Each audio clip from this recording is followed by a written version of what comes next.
அனைவருக்கும் வணக்கம். நம்ம மல்லி சீரியல்ல என்னெல்லாம் சுவாரஸ்யமான விஷயங்கள் நடக்க போகுதுன்னு பார்க்கலாம் வாங்க. மல்லி பார்த்தீங்கன்னா ரேணுகா பொய்யானவ அப்படின்ற உண்மையை கண்டுபிடிச்சிட்டாங்க. ஆனா அதுக்கான ஆதாரம் இல்லாதனால உண்மையை விஜய் முன்னாடியே நிரூபிக்கணும் அப்படின்னு சொல்லிட்டு மல்லி ரொம்பவே போராடுறாங்க. அதுக்கு தகுந்த மாதிரி இப்ப விஜய் பார்த்தீங்கன்னா மல்லி மேல ரொம்பவே காதலோட சுத்திட்டு இருக்காரு அப்படின்னு சொல்லிட்டு தாங்க சொல்லணும். ஸோ மல்லியோட சேர்ந்து வாழணும் அப்படின்னு சொல்லிட்டு விஜய் ரொம்ப ஆசைப்படுறாரு.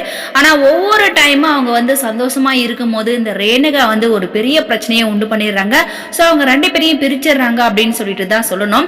அந்த மாதிரி ஒரு தருணத்துல தான் இப்ப ரேணுகா பார்த்தீங்கன்னா நிஷாவோட சேர்ந்து நம்ம விஜயோட வீட்டுக்கு வராங்க. அங்க மல்லி விஜய் ரெண்டு பேரும் ரொம்பவே சந்தோஷமா இருக்காங்க. அதை பார்த்து ரேணுகா ரொம்பவே கோவப்படுறாங்க.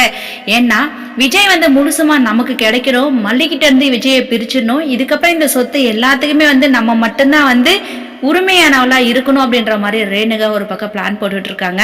ஆனா அவங்க பிளான் எல்லாமே சுக்கு நிறம் உடைய போகுது அப்படின்னு சொல்லிட்டு தான் சொல்லணும். மல்லி பத்தினா இப்ப தெளிவா தெரிஞ்சுக்கிட்டாங்க இவங்க ரேணுகா இல்ல நடிக்கிறாங்க அப்படின்னு சொல்லிட்டு.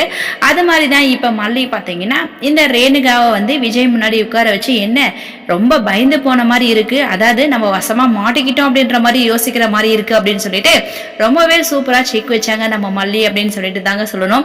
ரேணுகாவுக்கு ஒரே ஷாக்கிங் தான், என்னடா மல்லி திடீர்னு நம்ம கிட்ட இப்படி பேசுற அப்படின்னு சொல்லிட்டு. இது மட்டும் இல்ல, இப்பதான் மல்லி ஆரம்பிச்சிருக்காங்க, அடுத்ததான் நிறைய சம்பவங்களை மல்லி செய்ய போறாங்க. இது எல்லாம் பார்த்துட்டு ரேணுகா பயந்து ஓட போறாங்களா என்னன்னு சொல்லிட்டு வர போற எபிசோட வெயிட் பண்ணி பார்க்கலாம். இந்த வீடியோ பிடிச்சிருந்தா லைக் பண்ணுங்க, ஷேர் பண்ணுங்க, கமெண்ட் பண்ணுங்க, மறக்காம நம்ம சேனலை சப்ஸ்கிரைப் பண்ணுங்க. தேங்க்யூ.